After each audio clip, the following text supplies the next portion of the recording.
In the near future, climate change, deforestation, and a nuclear war have caused so much damage to Earth that little by little most cities all over the world are crumbling down. There is a power and food shortage, plus a dangerous lack of oxygen. By the year 2067, one of the few remaining cities is in Australia, which has been able to hold out thanks to synthetic oxygen. However, this oxygen is polluted and causes people to get ill with something known as the sickness. Ethan White and his best friend Jude do their job as utility workers to keep the neutral reactor stabilized and bring back power to the city. After the workday is over, their boss scans them to be sure everyone is still healthy. One of the workers says he can't come the next day, so Ethan takes his shift to earn extra oxygen credits.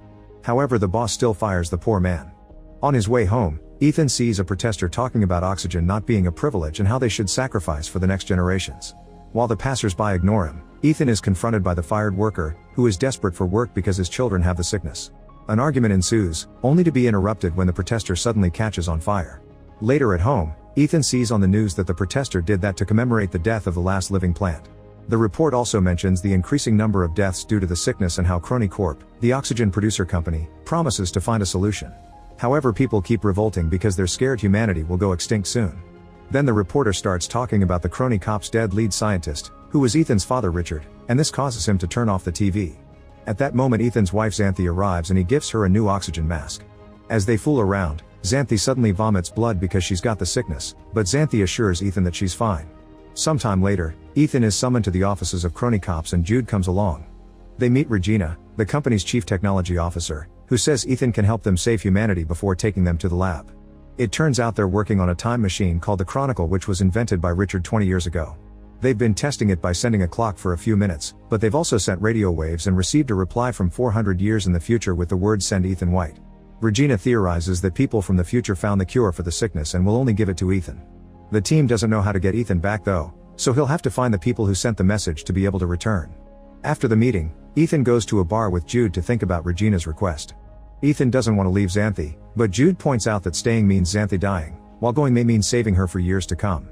When Jude tries to bring up Richard, Ethan reminds him that his father disappeared after leaving his 8-year son with nothing but a self-deletion note and a weird device on his wrist. Ethan thinks his mother wouldn't have died if Richard had been around, so he refuses to do the same to Xanthi. However, Jude thinks that not to be like Richard, Ethan must save Xanthi. After Jude leaves, Ethan thinks about his 8th birthday. He waited all day for his dad, but Richard arrived late, and his present turned out to be a weird box. He put little Ethan's hand inside this box, telling him he'd have to make an important choice someday, and suddenly an electronic bracelet closed around his wrist, causing it to bleed. As the boy cried in pain, Richard told him that the bracelet wouldn't come off and left the house, ignoring his wife's protests. Then Ethan also can't help remembering his mother's death and decides to go home to tell Xanthi about Crony Corps' plan. He doesn't want to leave her, but Xanthi asks him not to use her as an excuse to avoid saving humanity and to have faith. She also mentions all the kids in her class that have died, saying she's afraid. Later in the evening, Ethan goes to the roof to watch the city and desperately tries to remove the bracelet as he again remembers the day his mother died on the streets. That day Jude found him and shared his oxygen mask with him. In the present, Ethan screams as he makes his decision. The next morning, Ethan leaves a metal flower for Xanthi with a promise that he'll return, unaware that she's actually awake and crying. When he makes it to the Crony Corps' office, he makes a deal with Regina. He won't go unless Xanthi gets the first dose of the cure. Regina accepts and they immediately go to the lab, where the scientists explain to Ethan how to use the special suit and a small pocket computer called Archie. Jude shows up as well to show his support, promising to watch over Xanthi. Once he's ready, Ethan steps into the machine and electricity wraps around his body until the machine shoots a blast of energy, sending Ethan into the future. A hole opens in the sky and Ethan falls at great speed until he lands in the middle of a rainforest, instantly fainting. When Ethan wakes up, he notices his suit is burning and immediately takes it off, crawling away from it right before it explodes. Then Ethan's body has to take a moment to get used to the sunlight and the clean oxygen, which have allowed vegetation to regrow in the whole area. After admiring nature for a while, Ethan uses Archie to check his location, but Archie can't connect to any satellite. He ends up releasing a magnet into the ground, which allows Archie to sense nearby structures, and she guides Archie to the nearest facility. At the entrance, Ethan's surprised to find a skeleton with a hole in the skull, but the real shock comes when he sees the skeleton is wearing the suit with his name. He also finds a rusted Archie under the leaves and Richard's bracelet on the skeleton's wrist, although this one has a green light. This means he's dying on this mission, which makes him panic. Once he calms down, he tries to open the facility's doors to no avail, so instead he asks the rusted Archie to play the last recording. The machine plays a distorted voice saying it's better this way because then nobody is suffering anymore, then two voices arguing followed by a gunshot. At that moment the battery runs out and the rusted Archie shuts down. Then he notices a wire wrapped around the rusted Archie, so Ethan grabs some wire from his suit and wraps it around his own Archie, which allows her to finally detect a beacon signal. Ethan follows the signal through the forest and finds 2 oxygen dispensers, but not a single person. Later in the evening, Ethan starts a fire with Archie's help, although it takes him a while. He also finds some berries that Archie can't identify, so Ethan eats one and drops them because they taste awful. Next, Ethan asks Archie to use the constellations to confirm it's the year 2474, which makes him remember how he and Richard used to look at the stars together.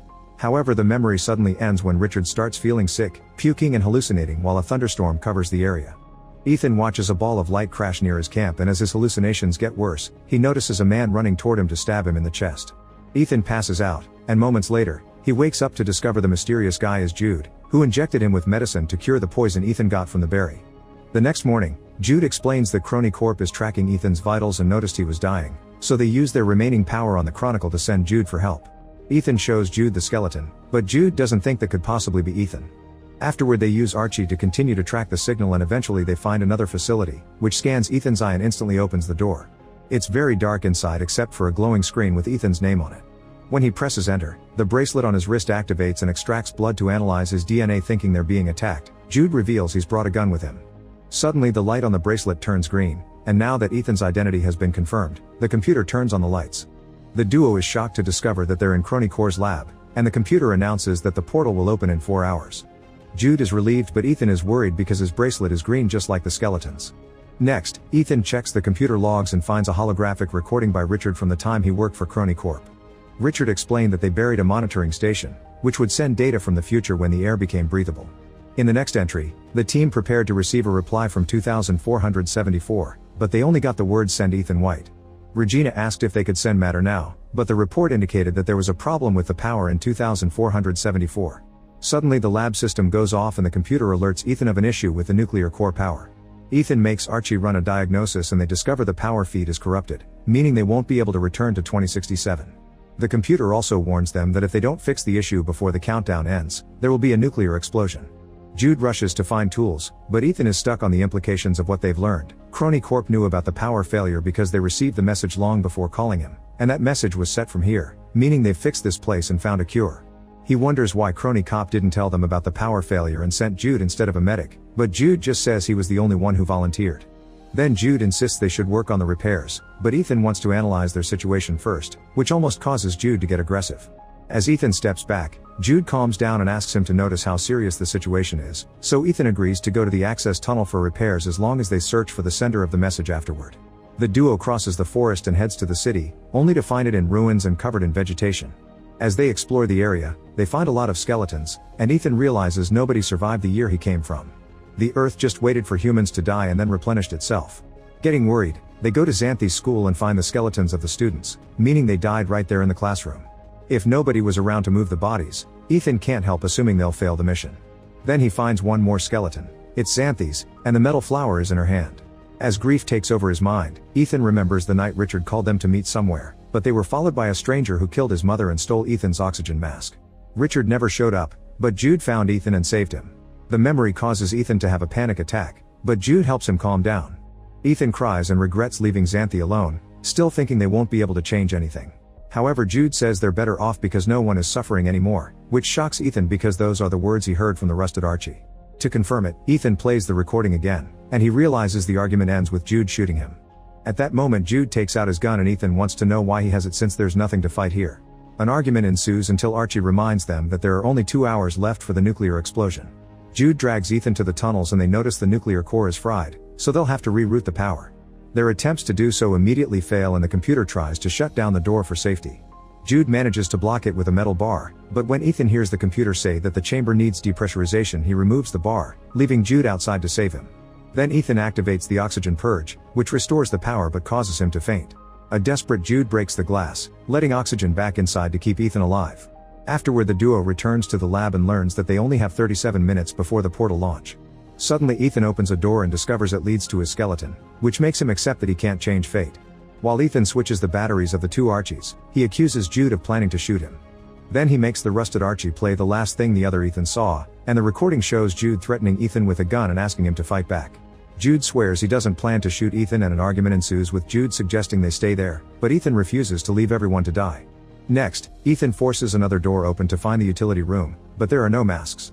Jude insists they can't save everyone, but Ethan pushes him away and goes to the computer to play a log recorded on his 8th birthday. Richard says he made a mistake, but the message is interrupted when Jude shuts off the power. Furious, Ethan locks Jude up in the utility room and turns on the power again to finish watching the message. Richard said he did everything for his son and wanted to tell him so he called home and asked little Ethan to take a walk with his mother to meet with him. However, before he could leave, Regina and Jude entered the lab to corner him. It turned out Regina wanted to use the Chronicle to escape to the future with a selected group of elite people and abandon the search for a cure, claiming that humans were the real virus.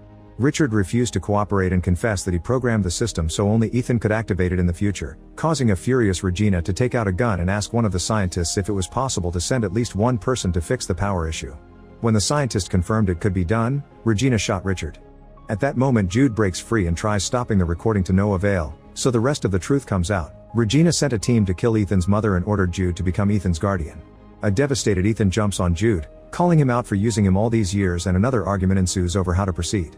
Ethan starts pulling cables to try to stop the Chronicle, so Jude attacks him, pushing him against the wall as he begs him to fight. Since Ethan refuses, Jude brings out his gun and aims at Ethan's head, but Ethan still doesn't fight back, saying he believes in his brother. Seeing Ethan in such pain remembers Jude of the night they met and guilt takes over him, so he apologizes to Ethan and then self-deletes. In the present, Regina is getting the elite group ready for their escape, and she orders a guard to kill Ethan as soon as they arrive in the future. Back to Ethan, he has a breakdown and reaches for Jude's hand, only snapping out of it when the computer reacts to the ping sent by Regina's team. This finally makes him realize that the person in the lab who has been doing all the things is himself, so he writes the send Ethan white message with a plan in mind. In the present, Regina waits for the countdown to reach 0, but instead of a portal opening, the Chronicle shuts down.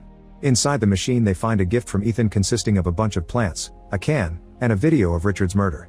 In the future, Ethan destroys the Chronicle so nobody will ever use it again.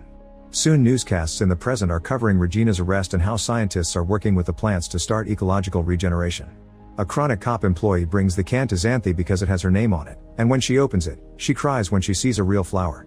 In the future, Ethan buries Jude's body by the river and leaves the metal flower on the grave. Suddenly he sees a butterfly nearby, and as he remembers his father teaching him that everything in the universe is connected through time, Ethan rushes back to the facility to discover his skeleton is gone.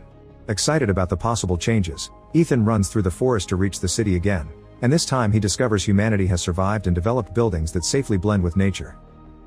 Make sure to subscribe and turn on notifications so you can watch more videos like this. Thanks for watching.